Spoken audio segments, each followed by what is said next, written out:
Nous sommes le 16 septembre 1975 dans une maison bourgeoise de Klickenberg, une petite ville de Bavière en Allemagne de l'Ouest. Il est 19h. Dans le salon, une jeune femme de 23 ans est agenouillée sur le parquet. Elle s'appelle Annelies Michel, étudiante en théologie à l'université de Würzburg. Autour d'elle, 4 personnes. Ses parents, Joseph et Anna Michel, et 2 prêtres, le père Arnold Renz et le père Ernst Alt.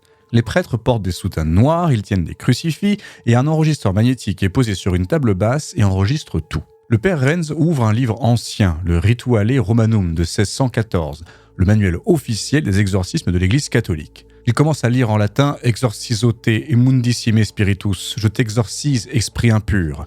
Annelies tremble, son corps se raidit, puis soudain, sa tête bascule en arrière, ses yeux se révulsent et une voix sort de sa gorge. Une voix qui n'est pas la sienne. Une voix très grave, rauque et masculine. La voix ricane, insulte les prêtres, blasphème en allemand puis en latin, puis dans une langue que personne ne reconnaît. Le père Renz insiste, mais répète les formules d'exorcisme en aspergeant la jeune femme d'eau bénite. Annelies hurle et se débat. Il faut que ses parents la maintiennent au sol. Elle a la force de 2 hommes adultes. Cela dure 4 heures. À 23h, la séance s'arrête. Annelies s'effondre, épuisée. Elle pleure et supplie qu'on la laisse tranquille. Ses parents la portent jusqu'à sa chambre. Elle pèse 48 kilos. Dans 3 mois, elle en pèsera 35. C'est la première séance d'exorcisme. Il y en aura 67 autres. Bienvenue dans ce nouvel épisode d'Issue Fatale, je suis Mister Doudrox et si vous aimez les histoires sombres, étranges ou paranormales, vous êtes au bon endroit car je sors une nouvelle vidéo tous les jeudis à 18h. Alors si vous aimez, likez, abonnez-vous et activez les notifications pour ne rien rater. Et aujourd'hui, je vais vous raconter l'histoire d'Annelies Michel, une jeune Allemande qui, en 1975, a subi 67 séances d'exorcisme. Une affaire qui a divisé l'Allemagne entre croyants et sceptiques, entre foi et raison, entre religion et médecine. L'histoire commence en 1968. Annelies a 16 ans, elle fait sa première crise d'épilepsie. Les médecins diagnostiquent une épilepsie du lobe temporal. Ils prescrivent des médicaments, mais les symptômes empirent. Elle commence à avoir des visages démoniaques, à entendre des voix qui l'insultent, à ressentir une aversion violente pour les objets religieux, les crucifix, l'eau bénite, l'église et tout le symbolisme. Pendant 7 ans, elle consulte des neurologues, des psychiatres, des psychologues. On lui prescrit des antiépileptiques, des antipsychotiques, des antidépresseurs, des dizaines de médicaments différents. Rien ne fonctionne. Sa famille, profondément catholique, finit par conclure que ce n'est pas une maladie, mais une possession démoniaque. En 1975, après des mois de démarches, l'évêque de Würzburg autorise 2 prêtres à pratiquer un exorcisme, en secret, loin des regards, selon le rituel médiéval du Rituale Romanum. Alors qu'est-ce qui s'est vraiment passé ? Possession démoniaque authentique ou tragédie médicale évitable ? 50 ans plus tard, l'affaire Annelies Michel reste l'un des cas d'exorcisme les plus troublants et tragiques, mais aussi les plus documentés de notre histoire.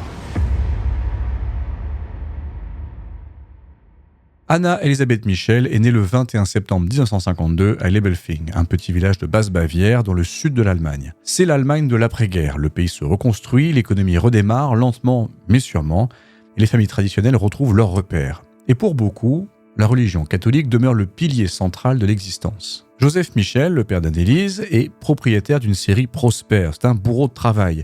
Lui-même avait envisagé, poussé par sa famille dans sa jeunesse, de devenir prêtre. Mais la guerre en avait décidé autrement. Anna Michel, la mère, est issue d'une famille pieuse. Plusieurs de ses tantes sont religieuses, elle élève ses 4 filles dans la stricte observance catholique. Elle assiste aux messes 2 fois par semaine, fait ses prières quotidiennement et fait preuve d'un respect absolu des préceptes de l'Église. Annelies grandit dans cette atmosphère de foi rigoureuse. C'est une enfant sérieuse et dévote, elle prie chaque soir avant de dormir, récite son chapelet et participe avec ferveur aux offices religieux. Mais la famille Michel porte un secret douloureux. Un secret qui pèse sur la conscience d'Anna Michel comme une pierre au fond d'un lac. En 1948, 4 ans avant la naissance d'Annelies, Anna avait donné naissance à une petite fille prénommée Martha, hors mariage, à une époque où l'illégitimité était une honte sociale intolérable dans la Bavière catholique. Pour réparer ce péché, Anna avait épousé Joseph Michel dans l'urgence. Mais le curé du village, inflexible, avait refusé qu'elle porte le voile blanc traditionnel. Elle s'était mariée vêtue de noir, comme une veuve, comme une pécheresse. Martha avait grandi comme les autres enfants, mais en 1960, à l'âge de 8 ans, elle meurt lors d'une opération chirurgicale banale pour l'ablation d'une tumeur bénigne. Anna Michel y avait vu un châtiment divin, une punition pour son péché de jeunesse, et elle avait inculqué à ses filles, en particulier à Annelies, l'idée qu'elle devait expier, racheter la faute originelle de leur mère par la pénitence et le sacrifice. Annelies, l'enfant sensible et obéissante, avait pris cette mission à cœur. Dès l'âge de 10 ans, elle dormait parfois sur le sol de pierre de sa chambre pour offrir sa souffrance à Dieu.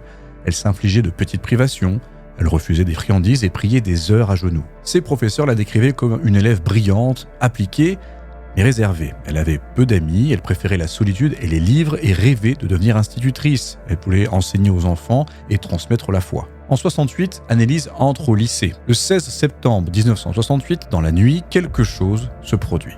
Anneliese se réveille brusquement vers 3 heures du matin. Son corps est secoué de tremblements. Elle ne peut plus bouger, elle ne peut plus parler. Elle sent un poids énorme sur sa poitrine, comme si quelqu'un ou quelque chose l'écrasait. Lorsqu'enfin la paralysie se dissipe, elle se rend compte qu'elle a mouillé son lit. À 16 ans, l'humiliation est immense. Le lendemain, ses parents l'emmènent chez le médecin de famille. Le docteur Siegfried Luthi l'examine. Il ne trouve rien d'anormal, peut-être un cauchemar particulièrement intense, du stress lié aux études, ça pourrait être n'importe quoi. Mais 3 mois plus tard, en décembre 68, cela se reproduit, cette fois en plein jour. Anneliese est dans sa chambre en train d'étudier. Soudain, son corps se raidit, ses membres se tordent, elle tombe au sol, ses yeux se révulsent, elle convulse pendant plusieurs minutes. Anneliese est transportée à l'hôpital de Würzburg. Les médecins réalisent une batterie d'examens, électroencéphalogramme, scanner cérébral, analyse sanguine, bref, la totale. Le diagnostic tombe, épilepsie du lobe temporal, une forme d'épilepsie qui touche la région du cerveau associée aux émotions, à la mémoire et parfois aux expériences religieuses intenses. Le neurologue, le docteur Von Haller, prescrit un traitement anti-épileptique, du Dilantin. Il explique aux parents que cette maladie se soigne, que leur fille pourra mener une vie normale et qu'il faut simplement prendre les médicaments religieusement. Anneliese commence le traitement et retourne au lycée. Les crises diminuent en fréquence, mais elles ne disparaissent pas complètement. Et surtout, d'autres symptômes apparaissent. Des symptômes que les médecins ne peuvent pas expliquer avec une simple épilepsie. En juin 70, alors qu'Anneliese prie dans sa chambre, elle voit quelque chose, une apparition. Un visage démoniaque qui la fixe depuis le coin de la pièce. Un visage grimaçant avec des cornes. Elle hurle, ses parents accourent, mais elle seule voit cette vision. Cela se reproduit encore et encore pendant ses prières, à l'église, dans la rue. Des visages démoniaques superposés aux visages des gens normaux, comme si elle voyait une réalité cachée que personne d'autre ne percevait. Elle commence également à entendre des voix masculines graves et menaçantes qui lui disent qu'elle est damnée, qu'elle ira en enfer et qu'elle n'est qu'une pécheresse indigne. Anneliese retourne chez le médecin, on lui prescrit des antipsychotiques, puis des antidépresseurs, les dosages augmentent, mais rien n'y fait. En février 70, elle est hospitalisée pour tuberculose au sanatorium de Mittelberg. Elle y reste plusieurs mois, c'est une période terrible. Elle est isolée, très malade et surtout hantée par les visions et les voix. Elle écrit dans son journal intime « Je vois des visages démoniaques partout. Même sur le crucifix de ma chambre, je ne sais plus où est Dieu. J'ai tellement peur. » Les médecins parlent de dépression sévère, de troubles psychotiques, peut-être d'un début de schizophrénie. Ils augmentent encore le traitement. Mais l'état d'Anneliese, de retour à la maison, continue de se dégrader. Elle développe une aversion violente pour les objets religieux. Elle ne supporte plus de tenir un crucifix, l'eau bénite lui brûle la peau, affirme-t-elle, et entrer dans une église lui provoque des nausées insupportables. Pour une jeune femme qui avait fait de la foi le centre de sa vie, c'est un déchirement absolu. Ses parents, désemparés, commencent à douter. Leur fille a-t-elle vraiment une maladie mentale ? Ou bien est-ce quelque chose d'autre ? Quelque chose que la médecine ne peut pas soigner, ni vraiment expliquer. En 73, Anna Michel consulte discrètement plusieurs prêtres. Elle leur décrit les symptômes de sa fille, les visions démoniaques, les voix, l'aversion pour le sacré. La plupart des prêtres la renvoient vers les médecins, lui conseillent de continuer les traitements psychiatriques. Ils refusent catégoriquement de parler de possession. Mais un prêtre, le père Ernst Alt, réagit différemment. Il écoute attentivement, pose des questions, puis déclare « Votre fille ne ressemble pas à une épileptique, il y a quelque chose d'autre. » Pour la première fois depuis 5 ans, Anna Michel sent qu'on la comprend au sérieux ce qu'elle voit chez sa fille. Le père Alt propose de rencontrer Anneliese, de lui parler afin d'évaluer la situation. Anna Michel accepte, sans savoir qu'elle vient de franchir une ligne invisible, une ligne au-delà de laquelle il n'y aura plus de retour possible.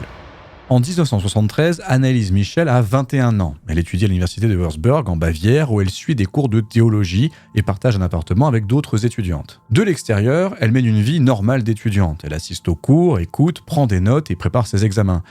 Mais ses colocataires remarquent des choses étranges. Anneliese dort très peu. La nuit, elle l'entend marcher dans sa chambre, murmurer des prières, parfois pleurer. Le matin, elle a les genoux écorchés, elle avoue prier agenouillée pendant des heures sur le carrelage froid pour expier les péchés du monde. Elle mange de moins en moins, refuse souvent de se joindre au repas collectif, elle dit qu'elle n'a pas faim ou que la nourriture lui donne la nausée. Un soir, une de ses colocataires la trouve dans la salle de bain commune, agenouillée devant les toilettes. Anneliese est en train de lécher le carrelage. Sa colocataire, horrifiée, lui demande ce qu'elle fait. Anneliese lève la tête ses yeux sont vides. Elle répond d'une voix monocorde « Les démons m'ont dit de le faire pour me purifier ». Annelise est convoquée par le service médical étudiant. On lui conseille de consulter un psychiatre. Elle refuse, dit qu'elle n'est pas folle et que les médecins ne comprennent pas. Durant l'été 73, le comportement d'Annelise franchit un nouveau palier. Elle entre chez ses parents pour les vacances. Et là, loin des regards extérieurs, elle cesse complètement de se contrôler. Elle passe des heures à faire des génuflexions, 400, 500 par jour jusqu'à ce que ses genoux enflent, saignent et se déforment complètement. Elle ne supporte plus aucun objet religieux. Si sa mère place un crucifix dans sa chambre, Annelise le jette violemment contre le mur ou se recroqueville dans un coin en hurlant. Elle développe des comportements inquiétants. Elle mange des araignées, des morceaux de charbon. Elle lèche sa propre urine sur le sol. Un jour, ses parents la trouvent sous la table de la salle à manger. Elle aboie comme un chien. Pendant 2 jours entiers, elle refuse de sortir et refuse de parler normalement. Joseph et Anna Michel sont au bord du désespoir. Leur fille, leur douce Annelise, est devenue méconnaissable. Ils la ramènent chez les médecins, psychiatres, neurologues, psychologues, tout le monde. On augmente les doses, on change les médicaments, on parle d'hospitalisation en urgence dans un hôpital psychiatrique, mais Annelise refuse catégoriquement. Elle ne veut plus de médecins, plus de pilules, elle dit que les médecins sont des serviteurs du diable, que seuls les prêtres peuvent l'aider. Anna Michel reprend contact avec le père Ernst Alt. Celui-ci vient rendre visite à la famille Michel, rencontre Annelise et lui parle longuement. Après cet entretien, le père Alt est convaincu. Pour lui, Annelise ne souffre pas d'une maladie mentale. Elle est possédée par des démons. Il écrit une lettre officielle à l'évêque de Würzburg, Monseigneur Joseph Stengel. Dans cette lettre, il demande l'autorisation d'effectuer un exorcisme selon le Rituale Romanum, le rituel officiel de l'Église catholique. L'évêque hésite. Les exorcismes sont rares et très controversés. L'Église moderne préfère renvoyer les cas de possession vers la psychiatrie. Mais le père Alt insiste. Il cite les critères traditionnels de la possession démoniaque, aversion pour le sacré, force surhumaine, connaissance de langues inconnues, clairvoyance. Il confirme qu'Annelise présente tous ces signes. Finalement, en septembre 1975, l'évêque Stengel donne son accord. Mais à une condition. L'exorcisme doit rester secret. Pas de publicité, pas de communication dans les médias, et si la situation se dégrade, il faudra immédiatement faire appel à un médecin. Le père Alt recrute un second prêtre pour l'assister. Le père Arnold Renz, un missionnaire retraité, spécialiste du Rituale Romanum. Le 16 septembre 1975, exactement 7 ans, jour pour jour, après la première crise d'Annelise, la première séance d'exorcisme a lieu dans le salon de la maison familiale des Michel. Annelise est agenouillée sur le parquet. Ses parents sont présents. Les 2 prêtres se tiennent debout de chaque côté d'elle. Un magnétophone est posé sur une table. Le père Alt a décidé d'enregistrer toutes les séances pour garder une trace, pour prouver, si nécessaire, que l'Église a agi dans les règles. Le père Renz commence à lire les formules latines du Rituale Romanum. « Je t'exorcise, esprit impur, toute attaque de l'adversaire, tout spectre, toute légion, au nom de notre Seigneur Jésus-Christ. » Annelise tremble, puis son corps se raidit brusquement, sa tête bascule en arrière dans un angle impossible. Ses yeux se révulsent et une voix sort de sa gorge, grave et gutturale. La voix se met à rire. Un rire cruel, moqueur. Puis elle insulte les prêtres. En allemand d'abord, puis en latin. Des phrases obscènes et blasphématoires. Le père Renz ne se laisse pas déstabiliser. Il continue les prières. Il asperge Annelise d'eau bénite. Annelise hurle et se débat. Il faut que Joseph et Anna la maintiennent au sol. Elle a une force étonnante pour son poids. Elle griffe, elle mord. Le père Renz ordonne aux démons de révéler son nom. Ce que vous allez entendre sont les enregistrements des séances d'exorcisme de l'époque et peuvent heurter la sensibilité de certains.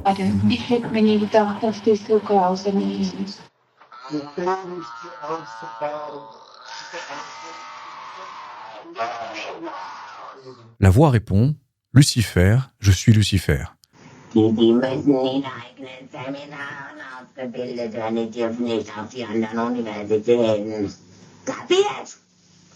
Puis une deuxième voix apparaît, plus aiguë « Judas, le traître, je suis Judas ».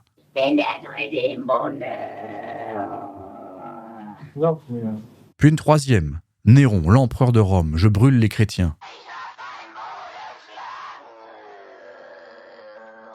Puis une quatrième « Cain, je suis le premier meurtrier ».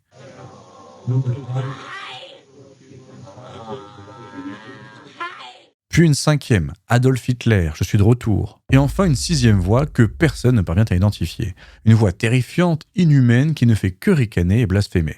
Les prêtres continuent. 4 heures durant, les prières, les aspersions, commandements, les voix résistent, refusent de partir et affirment qu'elles resteront dans son corps jusqu'à la mort. À 23 heures, épuisés, les prêtres arrêtent la séance. Annelise s'effondre, elle pleure et supplie qu'on arrête et dit qu'elle ne peut plus supporter cette souffrance. Mais ses parents, convaincus que l'exorcisme fonctionne, insistent pour continuer. Une fois par semaine, puis 2, parfois 3. Entre septembre 75 et juillet 76, Anneliese Michel subira au total 67 séances d'exorcisme. Chaque séance suit le même schéma.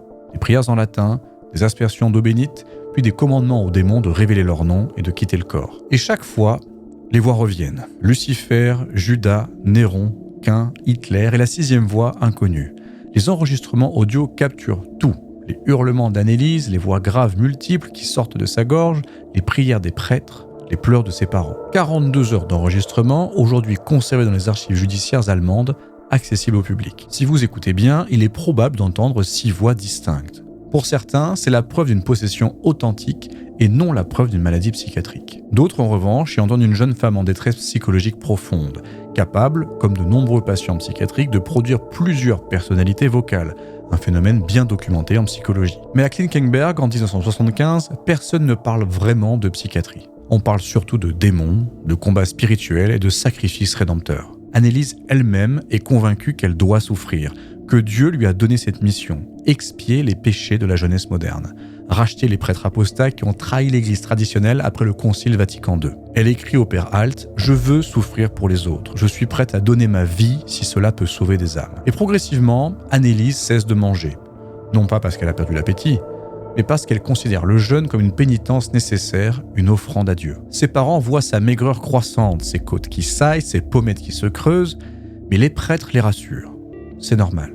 Le jeûne fait partie du combat spirituel. Les saints ont jeûné, Anneliese doit jeûner aussi. Personne n'appelle un médecin, personne ne la force à manger, on respecte son sacrifice. En février 76, Anneliese pèse 38 kilos. En avril, 35. En juin, 32. Elle ne peut presque plus marcher. Ses genoux sont brisés par les centaines de génuflexions quotidiennes, ses lèvres sont fendues par la déshydratation et son corps n'est plus qu'un squelette recouvert de peau. Mais les exorcismes continuent. 2 fois par semaine, 4 heures à chaque fois. Anneliese agenouillée, les prêtres debout et ce magnétophone qui enregistre tout. Le 30 juin 1976, c'est la 67e et dernière séance. Anneliese peut à peine parler. Ses derniers mots sont enregistrés. Demande l'absolution. Maman, j'ai peur. Le lendemain matin, le 1er juillet 76, Anna Michel pousse doucement la porte de la chambre de sa fille. Anneliese est allongée sur son lit, immobile, les yeux ouverts fixant le plafond. Anna s'approche, touche son front, la peau est froide. Aucun souffle ne soulève la poitrine décharnée. Le cri d'Anna résonne dans toute la maison. Joseph accourt, entre dans la chambre. Un seul regard lui suffit. Leur fille est morte. Joseph descend téléphoner au médecin de famille. Lorsque le docteur arrive et découvre le corps, il refuse catégoriquement de signer le certificat de décès. Les circonstances sont trop suspectes. Ce corps émacié, ses genoux brisés, cette maigreur extrême, il contacte immédiatement la police. Le père Alt, qui se trouve encore dans la maison, comprend la gravité de la situation. Il prend les devants et téléphone directement au procureur de Wolfsburg. Il explique qu'ils ont pratiqué des exorcismes durant 10 mois, que la jeune femme était possédée, que l'Église a agi selon ses prérogatives. Et pour la justice allemande, l'argument religieux ne constitue pas une excuse légale. Dans les jours qui suivent, 4 personnes seront arrêtées et mises en examen pour homicide par négligence. L'affaire Anneliese Michel vient de commencer. Le corps d'Anneliese Michel est transféré à l'Institut médico-légal de Wolfsburg le 2 juillet 1976. Le docteur Richard Roth, médecin légiste expérimenté, est chargé de l'autopsie. Lorsqu'il découvre le corps, il est sous le choc. Anneliese mesure 1m63. Elle pèse 31 kg, son indice de masse corporelle est de 11,7. Le seuil de famine extrême est de 13. En dessous de 10, c'est tout bonnement impossible de survivre. Le docteur Roth note dans son rapport « Corps décharné présentant une émaciation extrême, absence totale de graisse sous-cutanée, muscles atrophiés, os visibles sous la peau. » Il examine les genoux, les 2 rotules sont fracturés.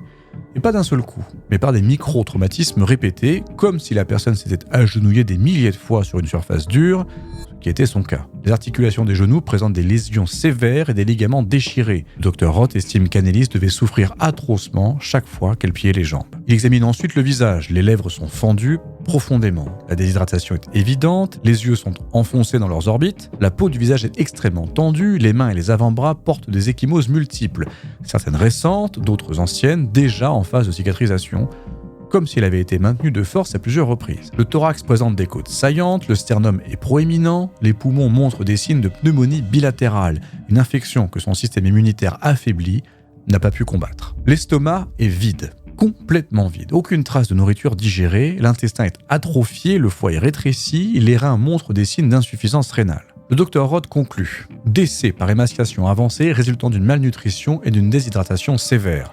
Complications, pneumonie, insuffisance rénale, défaillance multiviscérale. » En termes simples, Annelise Michel est morte de faim et de soif. Mais il ajoute une note cruciale dans son rapport. La victime aurait pu être sauvée jusqu'à 1 semaine avant son décès si elle avait reçu une alimentation et une hydratation intraveineuse dans un environnement hospitalier. 1 semaine avant, jusqu'au 24 juin 1976, il était encore temps. Le procureur de Würzburg, Peter Riederer, ouvre une enquête pour homicide par négligence. 4 personnes sont mises en examen. Joseph Michel et Anna Michel, les parents, le père Arnold Renz et le père Ernst Alt, les exorcistes. Le procureur saisit toutes les bandes magnétiques des exorcismes, 42 heures d'enregistrement. Il est fait écouter par des experts, des linguistes et des psychiatres. Il saisit également les journaux intimes d'Annelise, ses lettres, les notes des prêtres, les prescriptions médicales. L'enquête révèle des faits troublants. Entre 68 et 75, Annelise avait été suivie par plusieurs médecins, des neurologues, des psychiatres, des psychologues.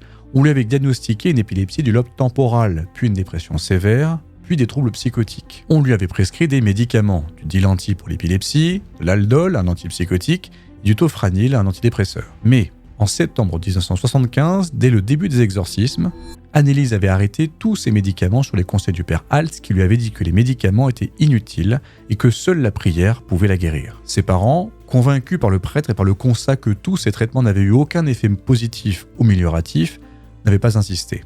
Ils avaient même caché les boîtes de médicaments pour qu'Annelise ne soit pas tentée de les reprendre. Entre septembre 1975 et juillet 1976, Annelise n'a vu aucun médecin, aucun professionnel de santé, seulement les 2 prêtres 2 fois par semaine pour des séances d'exorcisme de 4 heures. Les enquêteurs interrogent les colocataires d'Annelise à l'université. Elle témoigne qu'en 1974 et début 1975, Annelise était déjà très maigre, qu'elle mangeait très peu et qu'elle passait des heures à prier dans sa chambre à genoux. Elles disent qu'elles avaient alerté l'administration universitaire, qu'un psychologue scolaire avait même rencontré Annelise et lui avait conseillé de consulter un psychiatre, et qu'Annelise avait refusé. L'enquête révèle également que l'évêque de Würzburg, Monseigneur Joseph Stengel, avait autorisé l'exorcisme en septembre 1975, mais à condition qu'il reste discret, et qu'un médecin soit consulté en cas de dégradation physique. Or, aucun médecin n'a jamais été appelé. Et ça, malgré la maigreur croissante d'Annelise, malgré ses genoux brisés, et son état de faiblesse extrême. Le procureur interroge les 2 prêtres, le père Renz et le père Alt. Le père Renz, missionnaire retraité de 67 ans, se montre serein.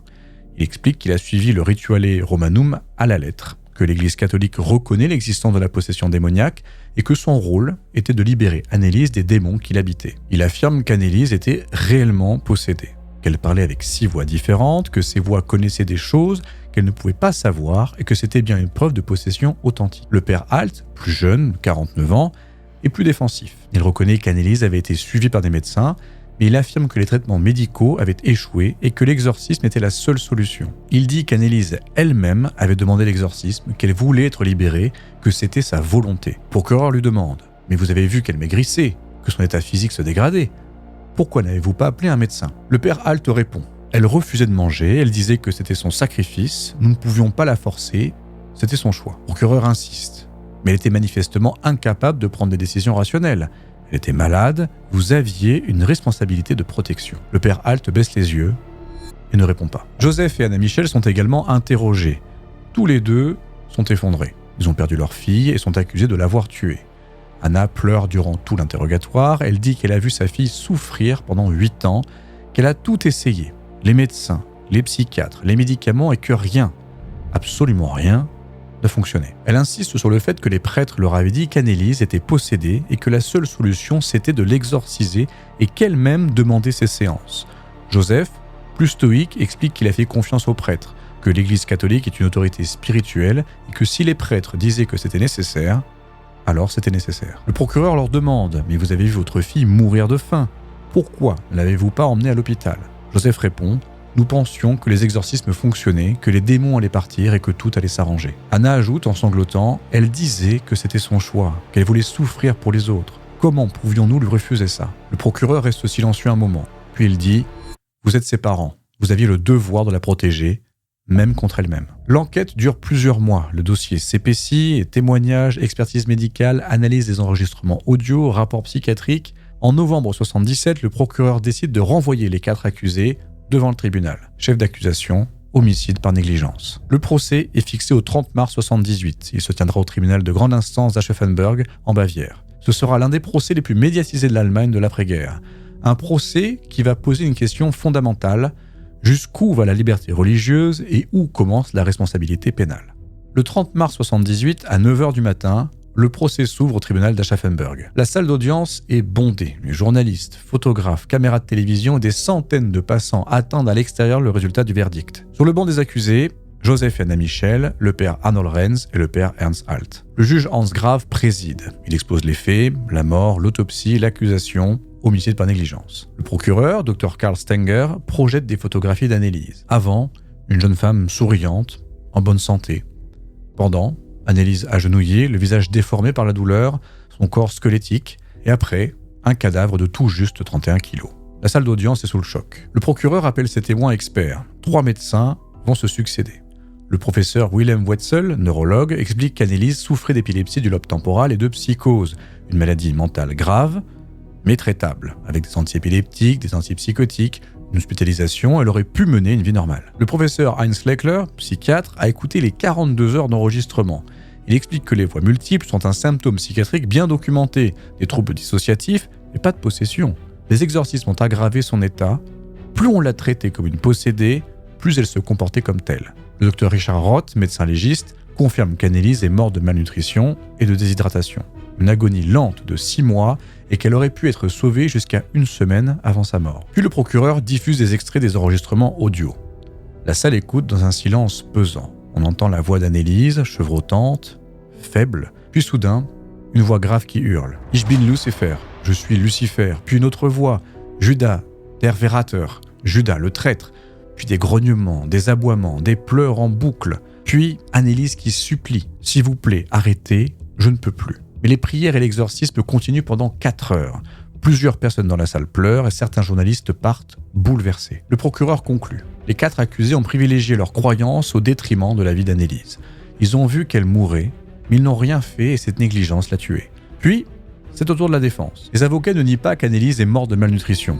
Mais ils affirment qu'elle était réellement possédée, que les exorcismes étaient nécessaires et que l'Église catholique reconnaît la possession démoniaque. Les témoins affirment qu'Anneliese était volontaire, qu'elle voulait les exorcismes coûte que coûte, car c'était sa mission divine. L'avocat du père Renz déclare « Anneliese a choisi de mourir. Elle a refusé de manger, c'était son choix religieux, un sacrifice volontaire. Dans une démocratie, chacun a le droit de refuser un traitement médical pour des raisons religieuses. » Le procureur objecte. Anneliese était malade. Elle n'était pas en état de prendre des décisions rationnelles. Ses parents et les prêtres avaient une obligation de protection. Le débat fait rage pendant des jours. Liberté religieuse contre responsabilité médicale, foi contre raison. Finalement, le 21 avril 1978, le verdict tombe. Le juge Hans Grave lit le jugement. Les 4 accusés sont reconnus coupables d'homicide par négligence et condamnés à 6 mois de prison avec sursis et 3 ans de mise à l'épreuve. Mais aucun ne fera un seul jour de prison. Le juge explique que le tribunal considère que les accusés ont agi de bonne foi. Ils croyaient sincèrement aider Anneliese. Mais ils ont commis une faute grave. Ils ont privilégié la foi au détriment de la vie. Le juge ajoute que les parents ont suffisamment souffert, ce qui est une clause du droit pénal allemand permettant de suspendre les peines. Dans la salle, les réactions sont partagées. Certains applaudissent, d'autres sifflent. Joseph et Anna Michel sortent du tribunal main dans la main. Anna dira plus tard « Je sais que nous avons fait ce qu'il fallait. Ma fille est avec Dieu maintenant. » L'Église catholique publiera un communiqué laconique. Désormais, avant tout exorcisme, un examen psychiatrique sera obligatoire. Mais pour beaucoup, ce verdict est une trahison. 6 mois avec sursis pour avoir laissé mourir une jeune femme de faim, c'est trop peu. 50 ans après la mort d'Anneliese Michel, la question demeure. Était-elle possédée par des démons ou souffrait-elle d'une maladie mentale non traitée ? Eh bien, vous allez voir qu'il existe de nombreux arguments et théories concernant les 2 parties. Ceux qui croient qu'Anneliese était réellement possédée s'appuient sur plusieurs éléments. Le premier argument étant les voix multiples. Sur les enregistrements audio, on entend Anneliese parler avec 6 voix différentes. Certaines graves, masculines, d'autres plus aiguës, certaines en allemand, d'autres en latin, d'autres dans des langues que personne n'a pu identifier. Les défenseurs de la possession affirment qu'une jeune femme de 23 ans, sans formation en théâtre ou linguistique, ne pourrait pas produire de telles voix de manière aussi convaincante. Ils citent le cas de Lucifer, dont la voix est profondément grave et gutturale, une voix qui semble impossible à produire pour une jeune femme mince pesant tout juste 40 kg. Deuxième argument étant la force surhumaine. Durant les exorcismes, il fallait parfois 2 ou 3 personnes pour maintenir Anneliese au sol. Ses parents témoignent qu'elle avait une force étonnante, disproportionnée par rapport à son poids et à son état de faiblesse. Elle pouvait arracher des crucifix scellés au mur, renverser des meubles lourds, se débattre avec une violence incroyable, ce qui, encore une fois, semble parfaitement impossible pour une femme aussi frêle et affaiblie par la malnutrition. Le troisième argument est la connaissance des choses inconnues. Durant certains exorcismes, les démons parlaient de détails de la vie privée des prêtres ou des parents que seuls eux connaissaient, des secrets et même des péchés cachés. Comment Anneliese pouvait-elle savoir ces choses si ce n'était pas une source surnaturelle? Le quatrième argument était l'aversion pour le sacré. Anneliese, qui avait été une catholique fervente toute sa vie, développa soudainement une haine violente pour tout ce qui était religieux. Elle ne pouvait plus tenir un crucifix sans hurler de douleur. L'eau bénite lui brûlait la peau. Entrer dans une église lui provoquait des nausées et des convulsions. Pour les croyants, ces réactions ne peuvent s'expliquer que par la présence de démons en elle. Les démons craignent le sacré. C'est cohérent avec la doctrine catholique de la possession. Aussi, durant certains exorcismes, Anneliese aurait prédit sa propre mort. Elle disait que les démons ne partiraient qu'avec sa mort et que son sacrifice rachèterait les péchés du monde. Elle est morte le 1er juillet 1976, jour de la fête du précieux sang de Jésus dans le calendrier catholique traditionnel. Simple coïncidence ou signe évident de possession? Enfin, en 1978, presque 2 ans après l'enterrement, la famille Michel a obtenu l'autorisation d'exhumer le corps pour le placer dans un meilleur cercueil. Certains témoins affirment que le corps n'avait pas pourri, qu'il était intact, comme les corps des saints. Cependant, cette rumeur a été démentie par les autorités. Le rapport officiel indique que le corps présentait une décomposition normale pour le temps écoulé. Mais pour les croyants, la rumeur persiste et c'est une évidence, c'est un signe de sainteté. Bien entendu, les sceptiques, médecins, psychiatres et scientifiques rejettent l'hypothèse de la possession. Ils expliquent tous les phénomènes par des causes naturelles. Le premier argument étant l'épilepsie du lobe temporal. Anneliese avait été diagnostiquée avec cette maladie dès 1968. L'épilepsie du lobe temporal est connue pour provoquer des hallucinations visuelles et auditives très réalistes. Les patients voient des visages déformés, ils entendent des voix et ont la sensation que quelqu'un ou quelque chose est parmi eux. Ils ressentent également des émotions plus intenses comme la peur, la rage ou l'extase religieuse. De nombreux mystiques, prophètes et possédés à travers l'histoire souffraient probablement d'épilepsie du lobe temporal. Jeanne d'Arc, par exemple, décrivait des symptômes compatibles avec cette maladie. Le deuxième argument étant la psychose religieuse. Anneliese présentait tous les signes d'une psychose à thème religieux. Des délires, des hallucinations, une perte de contact avec la réalité, des comportements autodestructeurs. Elle était convaincue d'être possédée. Cette conviction était un délire, mais pour elle, c'était la réalité absolue. Les psychiatres appellent cela une psychose induite par la culture. Dans un environnement profondément religieux, les symptômes psychiatriques prennent une coloration religieuse. Les hallucinations deviennent des démons, les voix deviennent des entités. Les 6 voix d'Anneliese peuvent s'expliquer par un trouble dissociatif, anciennement appelé personnalité multiple. Dans ce trouble, la psyché du patient se fragmente en plusieurs parties. Et chaque partie a sa propre voix et son propre comportement. Ce n'est pas de la possession, c'est un mécanisme de défense psychologique. Le cerveau se divise pour gérer un trauma ou un stress insupportable. Et Anneliese avait subi un trauma psychologique sévère, la mort de sa sœur Martha. S'en est suivi la culpabilité familiale, la pression religieuse, les crises d'épilepsie terrifiantes à répétition. Tout cela pouvait avoir fragmenté sa psyché. Sa force surhumaine est également expliquée. Durant une crise psychotique ou épileptique, le corps peut libérer de l'adrénaline en immense quantité. Cela provoque une force temporaire bien supérieure à la normale. Des cas sont documentés de patients en psychiatrie qui, durant une crise, soulèvent des poids énormes ou brisent des objets qu'ils ne pourraient pas bouger en temps normal. Ce n'est alors pas surnaturel, c'est physiologique. Impressionnant certes, mais explicable. Concernant la connaissance de choses cachées, les psychologues expliquent que les patients psychotiques sont souvent hyper perceptifs. Ils captent des détails subtils tels que les expressions faciales, les tons de voix et même le moindre indice non verbal que la plupart des gens ne remarquent pas. Anneliese pouvait avoir deviné les secrets en observant les réactions de ses parents ou des prêtres. Puis, durant les exorcismes, ces démons utilisaient ces informations. Ce n'est pas de la clairvoyance, c'est de l'hypervigilance pathologique. Les psychiatres expliquent aussi que, dans une psychose religieuse, le patient peut développer des associations négatives avec les symboles religieux. Pour Anneliese, le crucifix était associé à la culpabilité, à la peur et au péché. Chaque fois qu'elle le voyait, son cerveau déclenchait une réaction de panique. Ce n'est pas parce que les démons craignent le crucifix, c'est parce que son cerveau malade avait créé cette association négative. Les psychiatres affirment que les exorcismes ont aggravé l'état d'Anneliese. Chaque séance renforçait sa conviction d'être possédée. Les prêtres lui demandaient « Qui es-tu, démon ?» et son cerveau malade répondait en créant des voix. C'est ce qu'on appelle en psychologie un cercle vicieux iatrogène. En gros, un effet imprévu et indésirable d'un traitement. Le traitement crée ou aggrave la maladie qu'il est censé guérir. Plus on traitait Anneliese comme une possédée, plus elle se comportait comme telle. Plus les exorcismes duraient, plus les démons devenaient convaincants. Concernant le refus de nourriture, le jeûne d'Annelise n'était pas un sacrifice spirituel. C'était un symptôme d'anorexie mentale à composante religieuse. Elle avait développé une conviction délirante. En se privant de nourriture, elle rachetait les péchés du monde. C'était une forme d'autodestruction psychotique camouflée en piété. Les médecins affirment que si Annelise avait été hospitalisée, alimentée de force si nécessaire, elle aurait survécu. Son jeûne n'était pas un choix libre, c'était un symptôme de sa maladie. Enfin, les psychologues soulignent l'importance de l'environnement familial d'Annelise. Une mère rongée par la culpabilité d'avoir eu un enfant illégitime, un père rigide, autoritaire, une éducation catholique extrêmement stricte, la mort traumatisante de la sœur Martha interprétée comme une punition divine. Tout cela a créé chez Annelise un sentiment de culpabilité écrasant. Elle se sentait responsable des péchés de sa famille. Elle devait expier, se sacrifier. C'était son devoir, sa mission même. Sa possession était l'expression ultime de cette culpabilité. Les démons étaient les voix de sa honte intériorisée. Alors, qui a raison ? La vérité, probablement, est que nous ne saurons jamais avec certitude. Les enregistrements audio existent, 42 heures de bande magnétique, chacun peut les écouter, chacun peut se faire son opinion. Certains y entendront des démons authentiques, d'autres une jeune femme malade en train de mourir. Ce qui est certain, c'est qu'Annelise Michel est morte. À 23 ans, pesant tout juste 31 kilos, ses genoux brisés, son corps épuisé, et qu'elle aurait pu être sauvée. Que l'on croit à la possession ou à la maladie mentale, une chose est indéniable. Les adultes autour d'elle ont failli. Ses parents, les prêtres, l'église et aussi la médecine. Tous ont vu qu'elle mourait, mais personne n'a eu le courage de dire stop, de la sortir de ce cercle infernal, de l'emmener à l'hôpital, peut-être parfois sincère, peut-être par peur, peut-être par orgueil, mais le résultat est le même. Annelise Michel est morte, et cette mort était évitable. Le verdict a eu des répercussions profondes. Quelques mois après le procès, l'Église catholique allemande publie de nouvelles directives. Désormais, avant toute autorisation d'exorcisme, la personne doit être examinée par un psychiatre indépendant.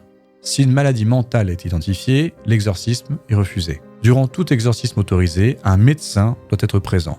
Ces nouvelles règles ont drastiquement réduit le nombre d'exorcismes en Allemagne, de plusieurs dizaines par an dans les années 70 à moins de 5 dans les années 80. Le mot exorcisme lui-même est devenu embarrassant, il rappelle trop la sinistre affaire d'Annelise Michel. Joseph et Anna Michel sont retournés vivre à Klingenberg, ils n'ont jamais exprimé de regret. Anna a toujours affirmé qu'ils avaient fait ce qu'il fallait.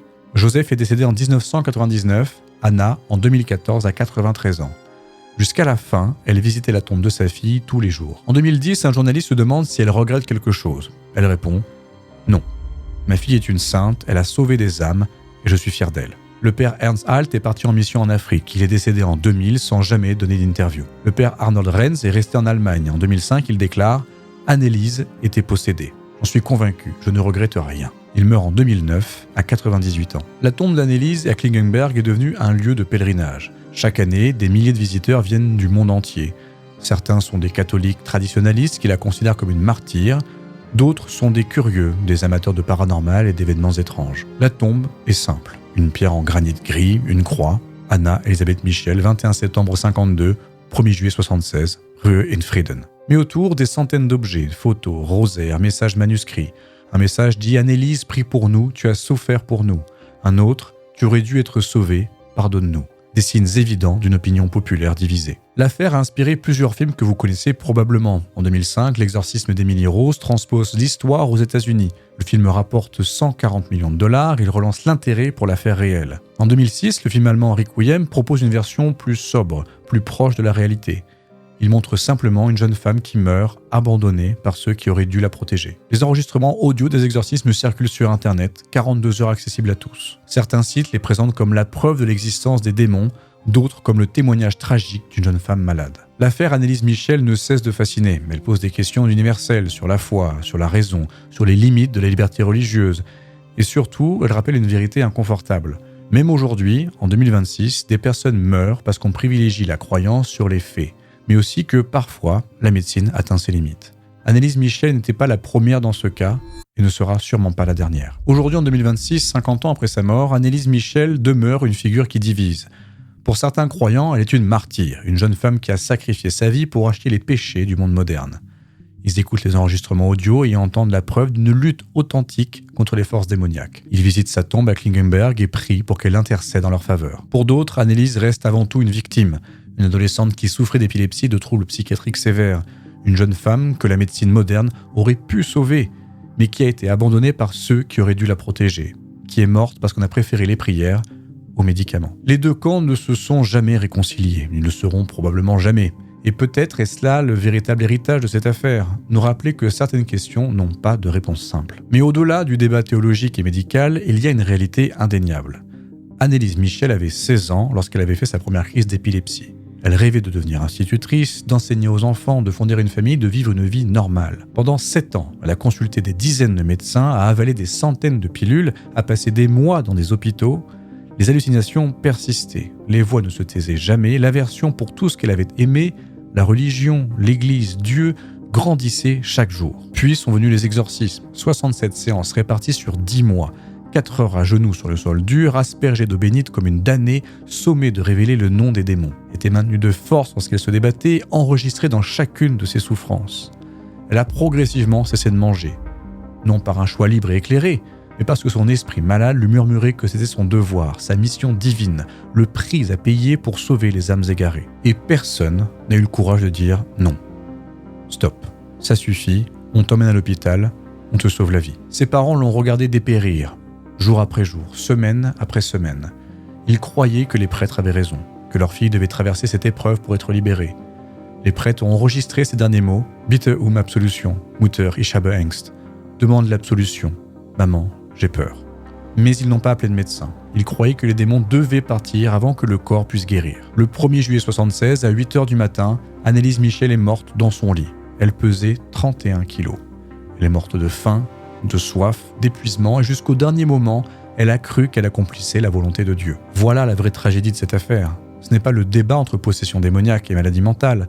Ce n'est pas la controverse entre foi et raison.